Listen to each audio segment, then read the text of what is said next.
Bonjour à tous, écoutez, ravi de vous retrouver cette semaine pour un nouveau billet. Un billet sur un sujet qui me tient particulièrement à cœur et dont on entend assez peu parler au global, c'est les méthodes de travail.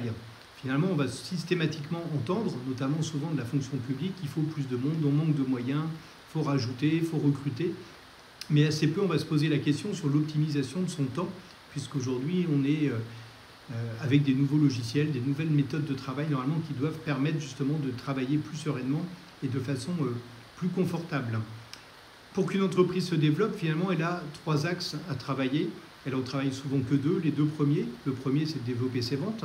Elle va structurer sa force de vente, organiser, générer des leads, développer du marketing digital pour faire tout ça. Et tout ça va favoriser les ventes. Le deuxième, c'est faire des économies. Et donc ça, le contrôleur de gestion, le DAF, le patron, tout le monde va passer au tamis finalement les factures.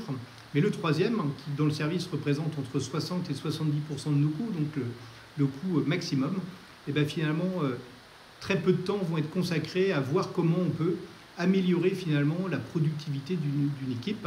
Et ce n'est pas un gros mot, puisque derrière ces gains de productivité, c'est à la fois tout bénéfice, bien évidemment pour l'entreprise, mais c'est aussi du confort en face pour le collaborateur, pour les équipes et in fine également pour les clients, puisque du coup une entreprise qui est plutôt bien organisée va favoriser justement le bien-être et va être beaucoup plus fiable pour desservir, délivrer un meilleur niveau de service à l'ensemble de ses clients.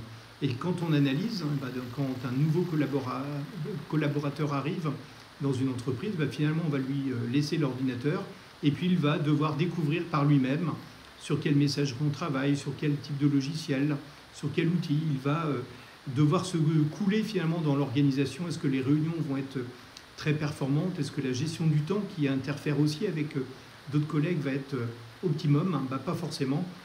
Et finalement, tout ça va contribuer à créer un peu de lourdeur pour chacun des collaborateurs et au final aussi pour l'entreprise.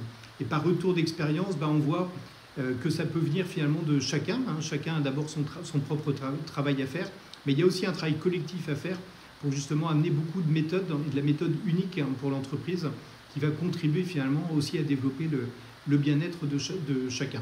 Et donc c'est à nous d'accompagner finalement le chef d'entreprise, de donner l'impulsion dans nos entreprises pour que finalement chacun puisse améliorer sa méthode de travail et les interactions avec chacun pour justement contribuer à développer la productivité.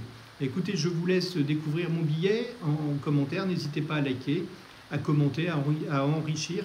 Et n'hésitez pas à me faire part de vos retours d'expérience, ça m'intéresse et c'est ça qui nous fait avancer. Merci, à bientôt.